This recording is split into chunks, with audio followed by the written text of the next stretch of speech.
Hola, muy buenas tardes. Sean todos bienvenidos a esta nueva emisión del Seminario de la Comunicación Global. La historia y el género como vertiente del campo disciplinar de la comunicación es el tema del día de hoy. Para hablar sobre este tema está con nosotros el licenciado en Ciencias de la Comunicación por la Universidad Autónoma de San Luis Potosí, maestro en Historia por el Colegio de México, maestro en Historia por el Colegio de San Luis y doctor en Historia por el Colegio de México. Llevó a cabo una estancia postdoctoral de investigación entre agosto de 2019 y julio de 2021 en el programa de Historia del Colegio de San Luis. Ha escrito artículos científicos y de divulgación, así como capítulos del libro, además de haber coordinado 2 libros. Recientemente ha colaborado como articulista en el Observatorio de Migración de la revista Nexos, Dignidad y Seguridad, Migrantes y Solicitantes de Asilo de la Comunidad LGBTQI. Dentro de sus distinciones académicas, pertenece al Sistema Nacional de Investigadores SNI, Premio para Tesis de Doctorado a la Investigación Histórica 2018, otorgado por el Instituto Nacional de Estudios Históricos de las Revoluciones de México. Mención honorífica por la investigación Los extranjeros en San Luis Potosí, 1929-1932, del Premio en Investigación Histórica Francisco Peña del certamen 20 de noviembre, Gobierno del Estado de San Luis Potosí, en noviembre del 2012. Sus líneas de investigación son comunicación, género, diversidad sexual e historia de las mujeres en México y actualmente profesor investigador de tiempo completo de la Facultad de Ciencias de la Comunicación de la Universidad Autónoma de San Luis Potosí. Él es el doctor Saúl Iván Hernández Juárez. Sea bienvenido, doctor. Estamos muy contentos que haya aceptado nuestra invitación.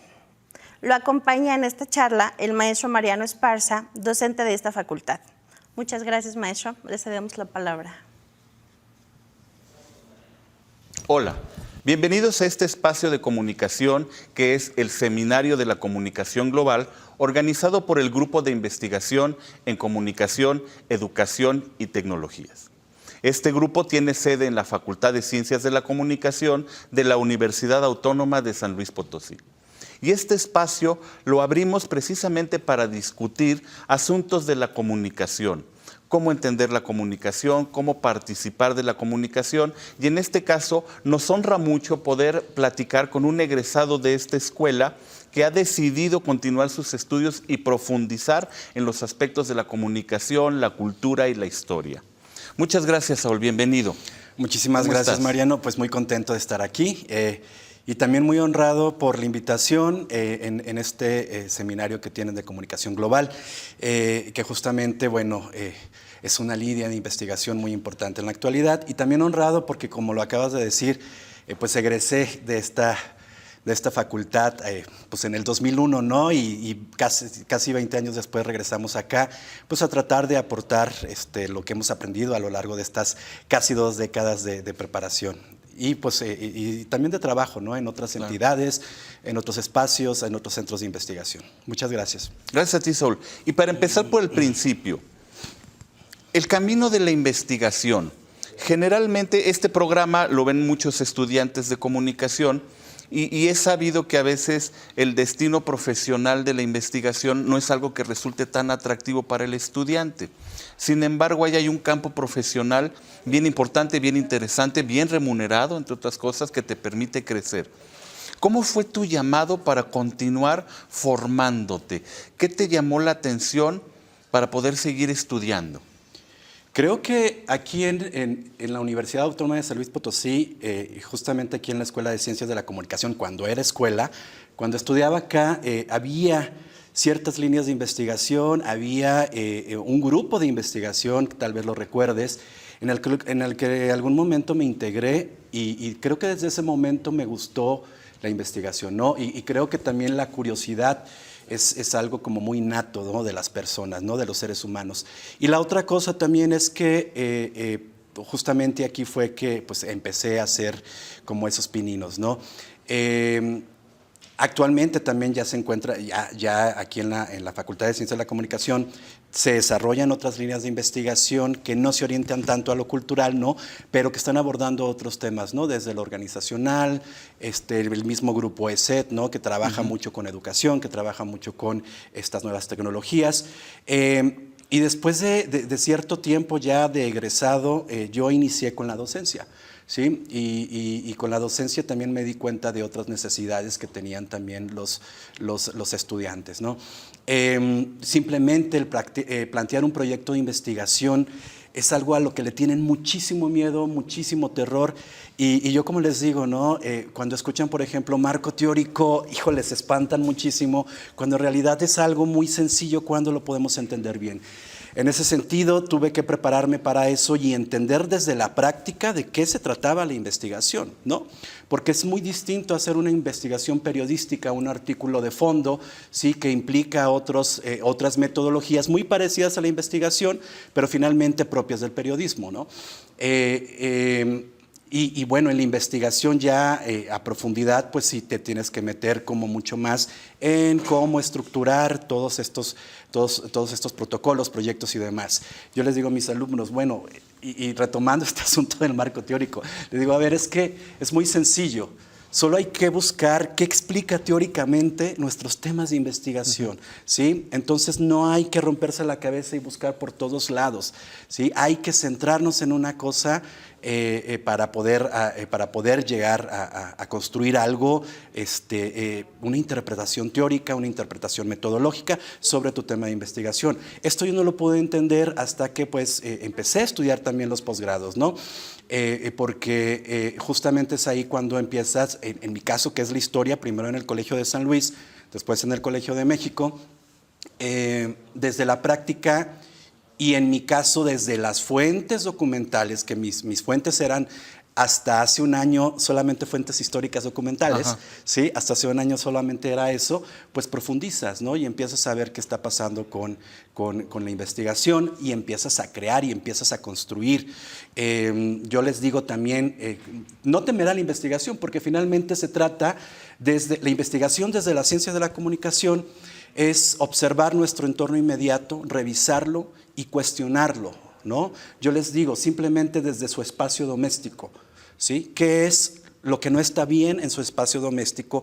¿Cuáles son esos asuntos desde la comunicación que no están funcionando, que les llaman la atención? Y empezamos a entenderlo desde allá, ¿sí? Les digo, observen la ciudad, observen las calles, cuál es el problema que está ahí y cómo lo podemos resolver, qué les inquieta, a quién le quieren preguntar, cómo lo quieren cuestionar.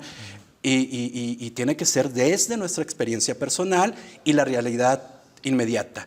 No tiene que ser la investigación desde asuntos que no nos interesen. Así es. Porque si no nos interesan, lo sufrimos, es una tortura. Y te cuento rápidamente una anécdota. Cuando yo estaba haciendo mi tesis de doctorado, mi investigación ya muy avanzada se me vino abajo porque a la par salió una tesis muy parecida a la mía en la UNAM. Entonces mi director de tesis en ese entonces me dijo, ¿qué crees que acaba de salir esto? Obviamente se te viene el mundo abajo y él me decía, bueno, ¿por qué no haces algo de reparto agrario? Y yo dije, ¿qué tiene que ver? Es que yo no voy a hacer eso. O sea, la investigación no se trata de sufrir y de acercarnos a temas que no nos interesan. Se trata de cuestionar asuntos que a ti te interesan y la investigación siempre tiene que ver, la mayoría de las veces, con ámbitos personales, con inquietudes personales.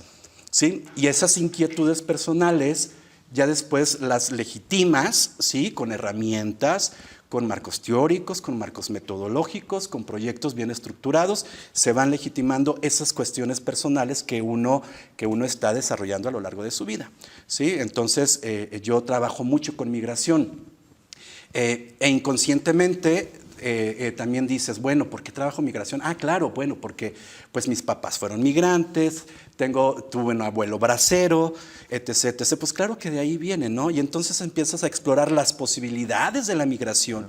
Sí, yo lo estudié desde la historia en varios temas, ¿sí? Y ahora lo estoy estudiando desde acá, ¿sí? Desde lo contemporáneo, desde lo que me exige las ciencias de la comunicación también, desde la investigación. Actualmente estoy trabajando sobre población haitiana en San Luis Potosí, ¿no? Eso derivado de un artículo que escribí para la revista Nexos, ¿no? Y yo les digo, y también lo pongo de ejemplo al alumnado, ¿no? Les digo, a ver, pues yo me fui a comer cierto día un menudo al Mercado República y entonces vi muchas personas afrodescendientes atendiendo, ¿sí? Mujeres y hombres en diferentes lados. Y entonces me preguntaba, ¿por qué están aquí? Porque nosotros en San Luis Potosí no tenemos una tradición migratoria afro, ¿no? Ajá, como tal. Como tal. ¿Y qué hacen acá? Pues eso te lleva a cuestionar y te lleva a investigar y a hacerle como le hacemos ahora, ¿no? Primero, dar una aproximación con el Google. Pues resulta que está pasando este fenómeno migratorio, eso te lleva a la otra cosa, eso te lleva a profundizar, eso te lleva a otro lado, ¿no? Entonces, la investigación creo que es un camino muy bonito, muy fácil, ¿sí? Si te gusta lo que estás trabajando, si te gustan tus temas, ¿sí? Si cuestionas algo que a ti te inquieta, algo que le preguntas a la sociedad, que le preguntas a tu entorno, que le preguntas a las calles, claro. ¿Sí? Que le preguntas a la interacción vecinal, qué sé yo. Claro. Entonces, creo que ese es el camino cuando uno disfruta la investigación, ¿sí? Yo lo he hecho desde la historia, ahora lo estoy haciendo también desde la historia y la comunicación y desde la historia de los medios. Claro, con este agregado principal que ahora trabajo mucho, que es la categoría de género. Muy bien. Bien interesante tu respuesta, porque detona muchas cosas que creo que hay que aprender. La primera, sí recuerdo aquella primera mitad de los 90s, cuando hubo un grupo de investigación que en aquel entonces era el Grupo GACI, que era un grupo de acción en cultura de investigación, y teníamos nuestro capítulo San Luis, que eran los chuzos. Los chuzos, claro, sí. Ahí estaba yo. Sí. Y el tema, y era muy interesante porque era un grupo de investigación que no correspondía a una materia. Era un grupo de personas, estudiantes y profesores, que estaban estudiando en aquel entonces la telenovela Mirada de Mujer. Y había una legitimidad entre los participantes de querer preguntarle, como decías, a las calles, a la cotidianidad, a la televisión. Sí. Y ya toda esa respuesta con la otra que ves que tiene que ver con este pensamiento crítico, con es decir, ¿y si la vida fuera distinta? Y lo amarro con esto que tú me dices también, que tiene que ver que la investigación viene de adentro, viene de la curiosidad. Yo siempre he opinado que las materias de investigación deberían llamarse materias de curiosidad. Claro. Para que el estudiante buscara lo que le interesa. Y a partir de ahí concluyes diciéndome que estudiaste historia y que te fuiste para allá. ¿Por qué la historia, Saúl? La historia es algo, es algo que siempre me ha interesado, es un área disciplinar que siempre me interesó mucho.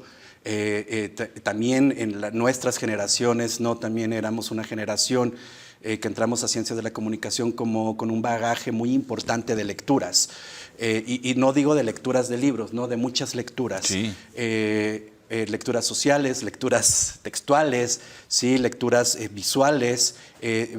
Vamos, no teníamos estas herramientas tan a la mano como las tenemos hoy, ¿no? Yo les digo a mis alumnos también. Entonces tenemos ahora, yo escribía siempre con un diccionario al lado y con un diccionario de sinónimos y antónimos, etc. Y estás buscando todo el tiempo. Entonces, esas lecturas te llevan a otra cosa. La historia fue algo que siempre me interesó. Cuando vi la oportunidad justamente de entrar, por ejemplo, a una maestría, quería hacerlo en historia o en antropología, ¿no? Y me incliné más hacia la historia porque me interesó mucho ver cuál es el origen de esos asuntos que a mí me inquietaban, ¿no? Entonces, por ejemplo, yo sabía que mi abuelo era bracero, pero no sabía cómo se construyó esa figura, desde dónde viene, a qué necesidades de cierto momento histórico estaba respondiendo. Y claro, respondía a muchos fenómenos históricos, económicos, culturales y sobre todo políticos.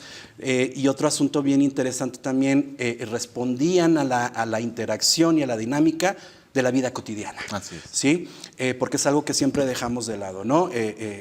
La historia de la vida cotidiana, que también es muy importante. Entonces, creo que ese fue el punto de partida para mí, para la historia.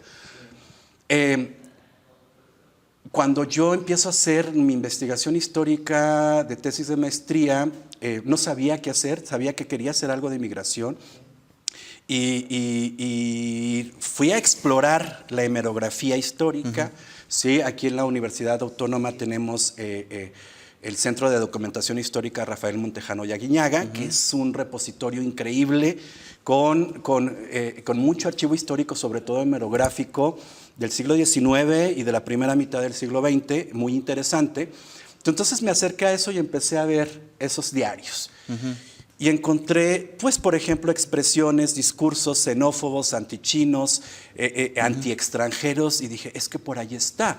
Porque estos discursos que se están replicando en San Luis Potosí, discursos xenófobos contra ciertos grupos de extranjeros, a la vez los coterráneos mexicanos los sufren en Estados Unidos. Y hay expulsiones y demás en el mismo periodo de estudio. Entonces, decía, es que lo que pasa en San Luis les pasa a los mexicanos braceros también en Estados Unidos. ¿Sí? Entonces, hay ahí como un paralelismo y entonces empiezas a comprender cómo se construye la historia y desde dónde se está construyendo, y es algo con lo que me quedé. O sea, la historia para mí, yo lo he dicho frecuentemente, la historia a mí me salvó la vida. Y me salvó la vida porque sentía como una gran frustración profesional. Y la investigación histórica me dio llenó ese vacío que yo tenía, vamos, ¿sí? Ahora que lo veo desde la comunicación y desde los medios, me quedo pensando, es que nunca abandoné las ciencias de la comunicación. O sea, siempre estuvieron ahí, y además las ciencias de la comunicación me dieron muchísimas herramientas, ¿sí? Para poder hacer lo que hice en los posgrados y después en el postdoctorado, ¿no? Entonces creo que por ahí es, ya después que entras quisiera como abordar rapidísimo el asunto del género, ¿no? Cuando entro al doctorado, afortunadamente tuve la gran decisión de tomar un seminario que se llamaba, porque te dan a elegir lo que quieres estudiar, ¿no? Un seminario sobre historia de género. Yo dije, bueno, voy a ampliar mis horizontes de investigación y demás para ver qué pasa. Y entonces la primera interacción que tuve yo con mi profesora, la doctora Gabriela Cano, al levantar la mano le dije, bueno, es que a lo largo de la historia del hombre, me paró. ¿Sí? Me paró. Y eso fue hace 11 años. ¿Sí? Y yo dije, ¿cuál historia del hombre, Saúl? ¿De qué hablas? ¿Quién es ese hombre? Me descolocó, me desarticuló, ¿sabes? Porque claro, yo estaba pensando en términos masculinos, en términos desde la masculinidad hegemónica, patriarcal, etc., sin darme cuenta que no es una historia del hombre, ¿no? Entonces me empezó a descolocar todo ese seminario.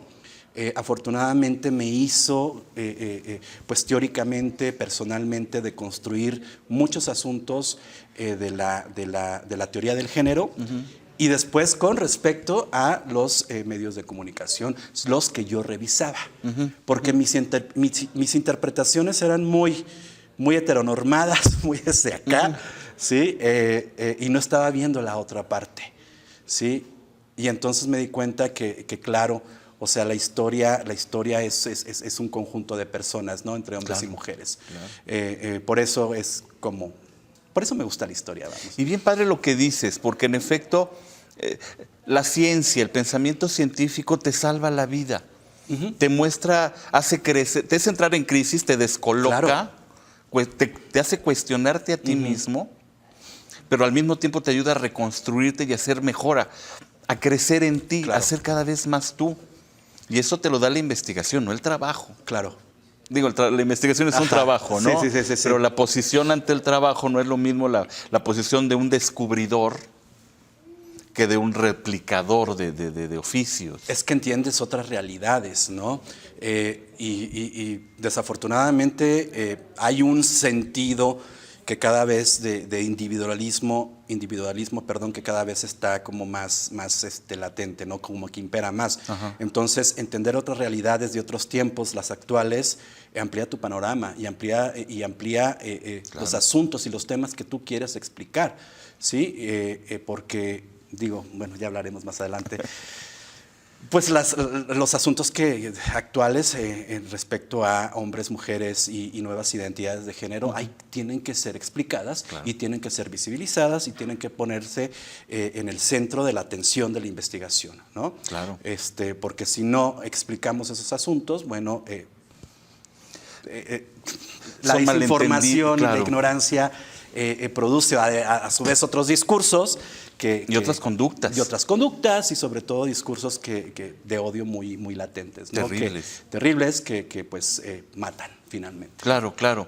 Y sirva esta reflexión que haces pues para compartir el momento que en este momento que grabamos este programa nos une en una pena nacional precisamente, claro, porque están sucediendo cosas que no son agradables, que no son de ciudadanos del siglo XXI. ¿No? Y mucho por falta de este conocimiento, de esa explicación de la cual tú eres un luchador, un guerrero, ¿no? Y muchas felicidades por hacerlo. Sí. El vínculo con historia y comunicación. Es sabido desde el ambiente comunicacional que el periodismo es el borrador de la historia. ¿Sí? Porque son los primeros que registran los acontecimientos de la cotidianidad que posteriormente se les dará una forma mucho más estructurada, mucho más metodológica, mucho más rigurosa. Y por eso a nosotros nos importa como escuelas de comunicación toda esta formación ética y responsabilidad del comunicólogo, que lo que escribe, que lo que publica, que lo que externa y queda en alguna plataforma, se va a convertir en el sedimento de la historia. Claro. Y la importancia de lo que hablas y cómo lo hablas. En épocas de las fake news, de la irresponsabilidad mediática. En épocas muy complicadas. Muy, ¿no?, complicadas. ¿Cómo ves esto, Saúl? Y tú ahorita hablas, por ejemplo, dices este término de las fake news y yo hago como un trabajo de retrospectiva, ¿no? En la hemerografía. Esas noticias falsas siempre han estado. Claro. Todo el tiempo han estado, ¿no? Y entonces, ¿cómo se construían los discursos a partir de qué, cómo, sí, y cómo se conceptualizaban ciertas cosas y ciertos temas, ciertos asuntos, ¿no? Yo, por ejemplo, ahorita te puedo decir que he revisado muchísima hemerografía histórica, ahora reviso bastante contemporánea, que estos asuntos siempre han estado ahí, entonces el investigador tiene que, en comunicación, ¿sí?, en mi caso también desde la historia, tenemos que extraer esos discursos, ver desde dónde se hace, claro, quién los hace, quién los piensa y cómo se están planteando esos conceptos, ¿no? Desde la diversidad sexual, por ejemplo, te puedo decir, la prensa del siglo XIX habla de la homosexualidad, ¿sí?, como el pecado nefando. ¿Sí? ¿Qué es el pecado nefando? Pues es este acto de bestialidad sexual entre hombres, por ejemplo, ¿no? Y es una concepción que viene de la tradición judeocristiana. Claro. ¿Sí? Y así se plasma en el siglo XIX. Y entonces tú dices, bueno, ok, pero después, para finales del siglo XIX, la prensa agarra otro concepto y lo adapta. Y saca también de la tradición judeocristiana el concepto de sodomita. Oh, claro. Pasa de pecado nefando a sodomía, sodomita, después con el positivismo de principios del siglo XX se le llama homosexual, ¿sí? Pero hasta después, hasta mediados del siglo XX, la homosexualidad también se vuelve como un tema, una enfermedad mental, ¿no? Y entonces vas viendo en la prensa escrita, ¿sí?, toda la transición y evolución de cómo se van conceptualizando los temas, ¿sí?, de los que la gente está hablando o de los que no quiere hablar. Que también ¿sí?, cuentan. Que también cuentan. Claro. Entonces hay una evolución, hay una transición en esos conceptos que yo he visto. Vienen los 90 y bueno, la Organización de la Salud, ¿cómo se llama? Bueno, la OMS, saca de estas enfermedades mentales a la homosexualidad. Evidentemente, los adjetivos peyorativos, despectivos, siempre van a estar a lo largo de la prensa, todo el tiempo, ¿no? Si recordamos la revista esta de los 70s, 80 y 90, La Alarma, sí, que era un diccionario de cómo insultar a una persona distinta a la heteronorma. Ahí también podemos sacar otros discursos, claro. ¿Sí? Y se construyen muchas mentiras respecto a, ¿sí? Y más que mentiras, y ese es un concepto que a mí me gusta mucho, son representaciones, ¿sí? Y entonces ahora vemos en redes sociales y en medios digitales de información cómo se está representando ahora a estas realidades y a estas identidades de género. Pero también además hay un elemento extra, que nosotros ya podemos interactuar con esa comunicación, con esa información, ¿no? Entonces ya el análisis no solo basta con ir al periódico y ver qué se está diciendo, hacer tu análisis del discurso, tu análisis periodístico, etc., ¿no? Ahora también hay que ver qué está respondiendo la gente, claro. Cómo interactúa, claro. Cuáles son estas dinámicas, ¿sí? Y cuáles son las representaciones que ese grupo de personas hace sobre lo que está leyendo. Claro. Entonces se vuelve más complejo todavía, ¿sí? Porque nada más en la prensa histórica, pues sacas las representaciones, las extraes y se acabó. Y haces tu interpretación con tus propios marcos teóricos, claro. Con el que se ajusta pues sí, a esa interpretación. Y en redes sociales, en medios electrónicos, en medios digitales, no. Hay que dar otro paso más todavía. Y no creo que un paso más, hay que dar 2 pasos más. ¿Sí? O sea, ¿cómo se están representando las informaciones que ahora se están dando, ¿no? El asunto del crimen de odio del magistrado, por ejemplo,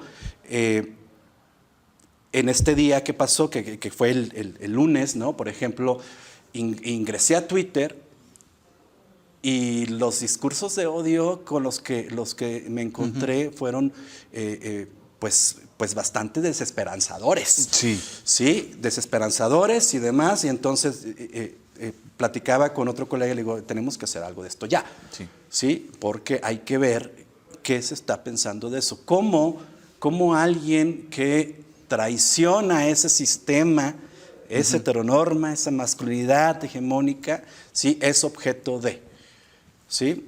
Sí, y tan objeto fue que pues fue asesinado, ¿no? No sabemos bien toda la información, pero sí hay que darle como bastante, hay que meter investigación en estos asuntos y mostrar, ¿sí? Por qué fue asesinado más allá de su identidad de género. Eso que dices es bien importante, porque en efecto, cuando haces una revisión hemerográfica, mediográfica, nosotros sabemos que los medios están sujetos a mediaciones económicas, comerciales propias de su tiempo. Políticas, ajá. Políticas, y sabes que el periódico, que la televisora, que la radiodifusora dijo lo que dijo porque estaba sujeto a ciertas mediaciones. Claro. Pero cuando es el público en general que participa, la mediación es mucho más compleja. Tiene que ver con la familia, tiene que ver con la educación, tiene que ver con otras mediaciones que te hacen llegar a tal. Y entonces, el oficio del comunicólogo, como esta persona formada para el pensamiento complejo, altamente complejo, es fundamental en la construcción de la historia. Claro. No se trata de replicadores de lo que se dijo, sino de analistas de todas las posibilidades de lo que influye en un discurso y quién lo emite. Claro. Y eso es fundamental en las escuelas de comunicación, poder formar personas con esta mirada crítica de que la realidad está por construirse, está por narrarse. Sí, es más complejo narrarla desde... Hay como una línea bien delgada entre la historia y el periodismo, por ejemplo, ¿no? Sí. Entonces, ¿qué es periodismo y qué es historia, ¿no? Y qué es historia... Lo de ayer fue historia y eso es algo que siempre se ha debatido entre los historiadores, ¿no? Y para eso se han creado o se han construido otros asuntos, acercamientos metodológicos, teóricos para definirlo, ¿no? Y entonces, por ejemplo, ahora tenemos también la historia de la memoria reciente, ¿sí? La memoria histórica, etc., para darnos cuenta si lo que pasó ayer ya es historia o no, ¿sí? Entonces, entre el periodismo y la historia hay se llevan muy bien y muy mal a la vez. Sí, ¿no? claro. Porque sus métodos son bien distintos. Sí, ajá, y sus herramientas de análisis también. Pero sí tienes razón, o sea, las realidades contemporáneas, el periodista profesional es el que sabe hacer periodismo, ¿no? Porque también hay que decirlo, se piensa que por documentar una cosa, pues todo el mundo ya se siente periodista. Entonces, no es tan sencillo, ¿no? Si no hubiera escuelas como estas. Pero se vuelve más complejo porque son asuntos que van pasando al día, y entonces el análisis se hace más intenso, claro. ¿Sí? Representar esas realidades, ofrecerlas al lector, sí, no es tan sencillo. Entonces creo que uno de los retos de las ciencias de la comunicación también es que nos ofrezca estas nuevas herramientas. Claro. Yo ahorita me estoy metiendo mucho con el asunto de la etnografía digital, por ejemplo, ¿no? que para mí fue bien novedoso, sí, cuando regresé a esta Escuela de Ciencias de la Comunicación, porque claro, la etnografía, incluso el trabajo etnográfico también se puede hacer desde la historia. Claro. Pero me encuentro con la etnografía digital y digo, ¿qué es esto? Qué bonito. O sea, qué bonito porque no sabía cuál era la herramienta que tenía que utilizar yo para redes sociales, por ejemplo, ¿no? O sea, sí, claro, un análisis del discurso, etc., pero hay marcos teóricos que pueden explicar mejor lo contemporáneo. Este asunto también de las narrativas transmedia también ha sido muy novedoso para mí en cómo se construyen los mensajes, ¿no? Y cómo se construyen los mensajes para las necesidades de cierta red social, de cierto medio, ¿sí? Ha sido muy novedoso y muy bonito. Y de públicos atomizados. Sí, claro, sí, y distintos públicos. ¿No? Antes la tele se hacía para todos. Sí. Las redes sociales no son para todos. Hay ciertos grupos en los que te inscribes y, como dices, bueno, también derivado del asesinato del magistrado, también en mi red social también encontré odio, pero también encontré mucho apoyo. Sí, claro. Y me dio mucho gusto también saber que hay una comunidad sólida, que protegemos el derecho de la vida de las personas, ¿no? Y eso es muy importante. Sí, claro. ¿No? Todas estas mediaciones socioculturales que te hacen integrarte o desintegrarte de ciertas redes y hacerlo conscientemente. Y este asunto, digo, ahorita retomando el género y la comunicación, este concepto tan caduco y tan reduccionista como el crimen pasional, ¿sí? Englobar todo este asunto en un crimen pasional, afortunadamente ya esto tiene nuevas interpretaciones, ¿no? Y la figura del crimen pasional yo lo vi en la prensa infinidad de veces, ¿no? O sea, explicar el asesinato de una mujer a manos de su pareja. Por lo menos 80 años en la prensa del siglo XX se está categorizando como crimen pasional, ¿no? O sea, como un asunto de amor, de sentimientos, de afectos. No puede haber afecto en un crimen, ¿sí? Entonces, en la hemerografía que ahora reviso, creo que ya te había comentado en alguna plática que hemos tenido, yo estoy ahora acercándome al transfeminicidio, ¿sí? Porque es algo que no se ha puesto en el foco como se debe de poner, ¿no? Porque en la escala social, sí, de las vidas, y lo pongo entre comillas, de las vidas que le importan al Estado, las personas trans están en el último escalón, ¿sí? Entonces, hombres y mujeres trans están en el último escalón de esta priorización. Priorización. Entonces, analizar la prensa de los 90, la prensa sensacionalista, la prensa de nota roja, ¿sí? Cómo son nombrados, cómo son construidas los discursos de estos crímenes de odio de personas trans, ¿no? Entonces, creo que es necesario, y creo que es necesario porque también hay que hacer una revisión de qué de esos asesinatos, ¿sí? Tuvieron seguimiento o no. Y cómo se ha construido también en la prensa. La prensa para mí es bien importante como fuente de información. Para mis investigaciones, la mayoría de mis fuentes siempre han sido la prensa, construyen muchas realidades, claro, y muchas representaciones. Entonces, lo que se construía, por ejemplo, en la prensa histórica, tenía un impacto bien fuerte en la sociedad. Claro. ¿sí? En la sociedad, en construir afectos, en construir odios, en construir pues muchos asuntos, ¿no? Las percepciones, la percepción política, qué sé yo, ¿no?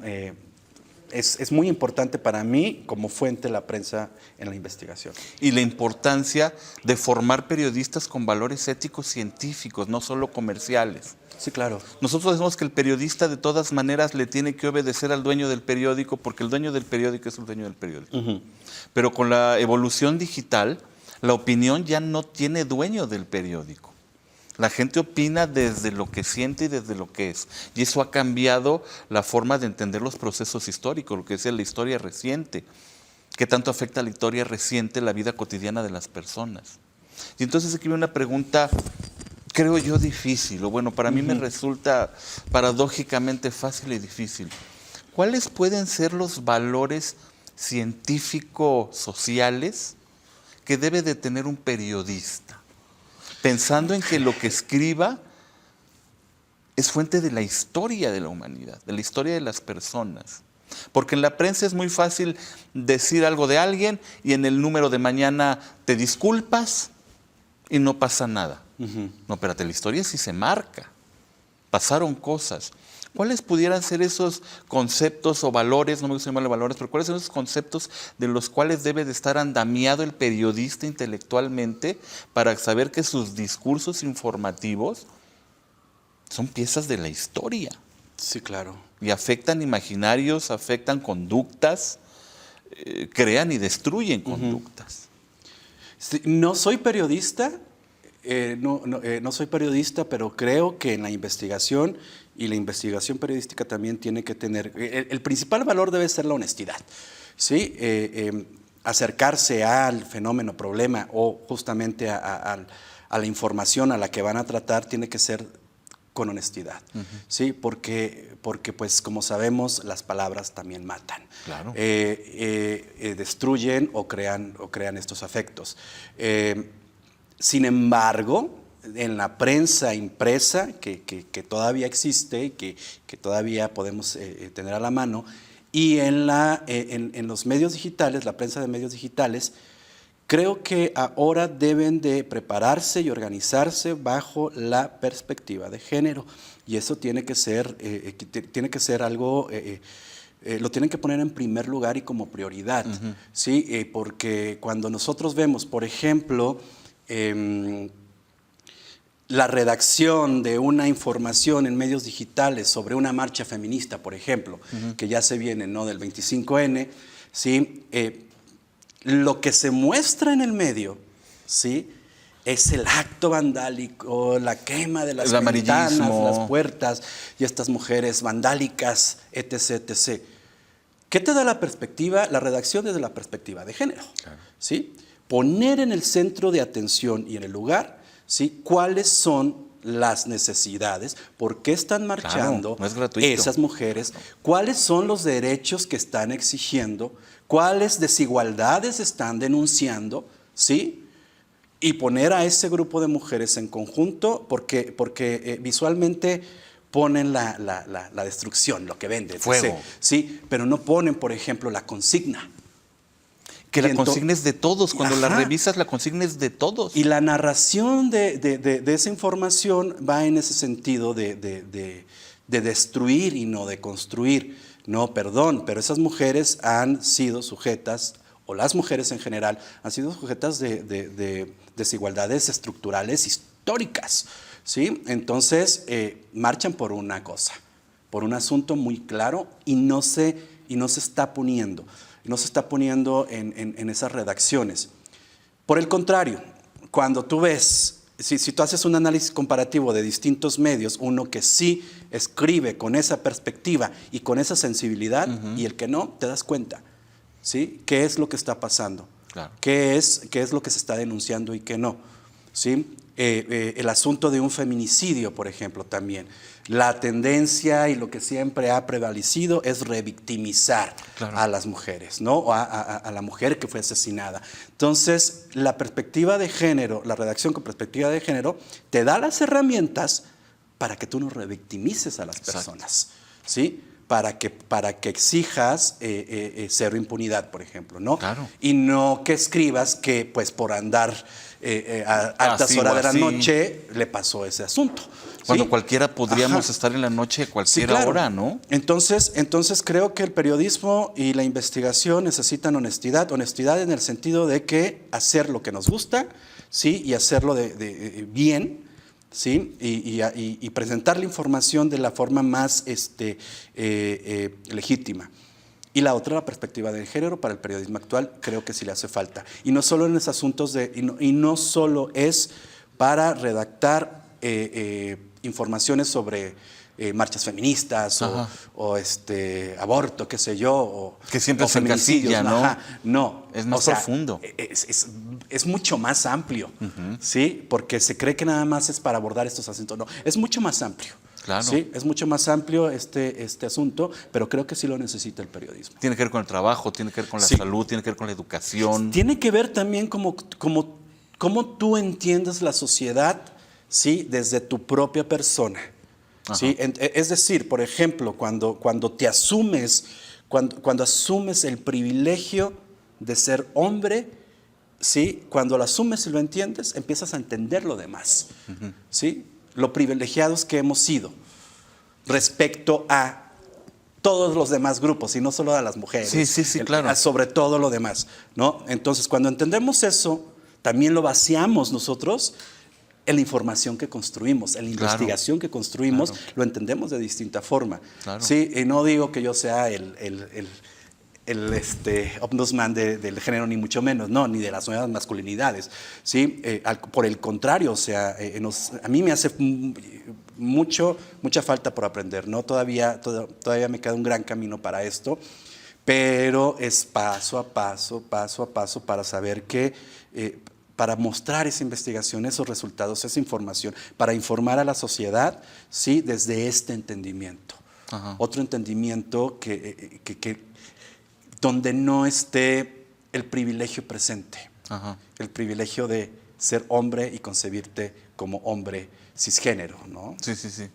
Bien interesante. Y pasa, por ejemplo, también cuando hablabas de estos privilegios de la gente joven sobre la gente mayor, por ejemplo, ¿no? O sea, si tú eres anciano después de tal edad, ya estás en otra categoría, ya se habla de ti de otra manera, y también son formas de construir la sociedad, de construir la reflexión. Bien interesante cómo el método científico te ayuda a ver más allá del egoísmo y tratar de construir un texto, una historia que tarde tiempo en modificarse, que no sea la nota de hoy para mañana. O sea, esto que sucedió va a quedar en el tiempo y va a ser referente de muchas cosas. Sí, claro. Y eso es muy importante, Saúl. Y justo hoy es cuando tenemos que escribirlo. Así es. O sea, suena bien sencillo, ¿no? Sí, suena bien sencillo, ¿no? Sí, porque pues... hay que registrarlo. Sí, hay que registrarlo, hay que analizarlo. La investigación científica como tal, evidentemente, también tiene todo un proceso que desafortunadamente también es como bastante lento, ¿sí? Por eso sí hay que recurrir y yo creo que es bien importante a la divulgación, ¿sí? De la ciencia a la divulgación de la información. Claro. O sea, sí es importante lo científico, pero eso científico tenemos que sacarlo como de ese... pues Monte Olimpo. Del librero, ¿sí? ¿no? Ajá, y del librero para que la gente lo pueda conocer. Claro. Por eso a mí el ejercicio de escribir para Nexos me gusta mucho.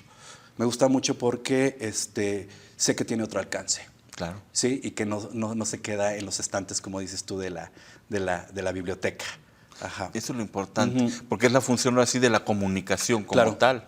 Extender el conocimiento para que las situaciones de vida de las personas cambien, sea mejor, ¿no? Sí, tienen otro alcance e informar qué está pasando, ¿no? Rápidamente te platico sobre en la presentación, hablaron de uno de esos artículos que escribí, que es sobre dignidad y seguridad migrante de la comunidad LGBT. O sea, en Nexos me dijeron, escribe algo sobre esto. Y entonces decía, ¿pero por qué? O sea, ¿qué pasa, no? La investigación te lleva a darte cuenta, bueno, que está el triángulo norte de Centroamérica, ¿no? Salvador, Guatemala y Honduras, donde El Salvador y Honduras, la esperanza de vida de una persona transexual es de 35 años, por ejemplo, y entonces es bastante dramático, tienen que salir del país, llegan con esta caravana migrante, pero cuando entran a la caravana migrante son objeto de otras, tienen otras vulnerabilidades, ¿no? Ser migrantes, ser de la comunidad LGBT y sobre todo ser trans, ¿sí? Pasear por México, tienen muchas vulnerabilidades. Entonces, no entendía yo muy bien este tema hasta que empiezas a investigar y lo muestras. Y dices, es que esto está pasando, ¿sí? No solamente es que la caravana migrante pase por Tapachula y irrumpa por el país tren y el escándalo, no. Dentro de ese grupo hay otros subgrupos. Claro. Sí, claro, y hay otras realidades, y hay otras necesidades, y hay otros asuntos que se deben de atender y que se deben de denunciar. Y visibilizar. Sí, y de visibilizar. Casa Orquídea, que es un albergue que está aquí en San Luis Potosí, que empezó en 2021, justamente atiende a personas LGBT desplazados, migrantes y personas LGBTQI que han sido pues corridos de su casa, de su trabajo, que necesitan atención psicológica, jurídica, alimentación y hospedaje. Aquí tenemos en San Luis ya un albergue de esos, que está aquí en el centro histórico. Pero el tema te lleva a eso, claro. ¿sabes? Entonces ves que la realidad no es así de chiquita. O sea, esos microcosmos, esos micromundos, esas microrealidades no son tan micros. ¿No? El impacto que tienen sobre la vida de las personas, si no es micro, porque justamente eso somos personas, ¿no? Entonces yo también ya estoy hablando demasiado. Yo cuando les digo a mis alumnos, a ver, no entendamos los fenómenos sociales comunicativos a partir de los números. No somos números. No. Somos personas. Estás tratando de personas y dejen de decir, mi objeto de investigación. Sí, el protocolo lo pide, pero hay que también como descentralizar, desnaturalizar esas cosas de cómo estudiamos las realidades. No estamos estudiando números, no estamos estudiando objetos, estamos estudiando fenómenos, ¿sí? Muy complejos que hacen las personas. Claro. Con la complejidad que implica una persona. Con la complejidad que implica la persona y los grupos sociales. Saúl, muchas gracias por haber estado con Muchísimas nosotros, por gracias compartir contigo. Seguramente seguiremos platicando más cosas porque el tema es muy amplio. Sí, claro. Historia, comunicación, periodismo, inclusión, son cosas de las que hay que hablar para dar fe de que lo estábamos viendo. Muchas gracias. Yo encantado, y la verdad sí fue como una plática muy a gusto. Y entonces bueno. A mí nada me das un poco de cuerda y empiezo a hablar. Aquí hay mucha cuerda para ti. Muy bien, muchas gracias. Muchas gracias. Bueno, muchas gracias al público que nos acompañó y recuerde vernos en redes sociales en una siguiente emisión. Muchas gracias.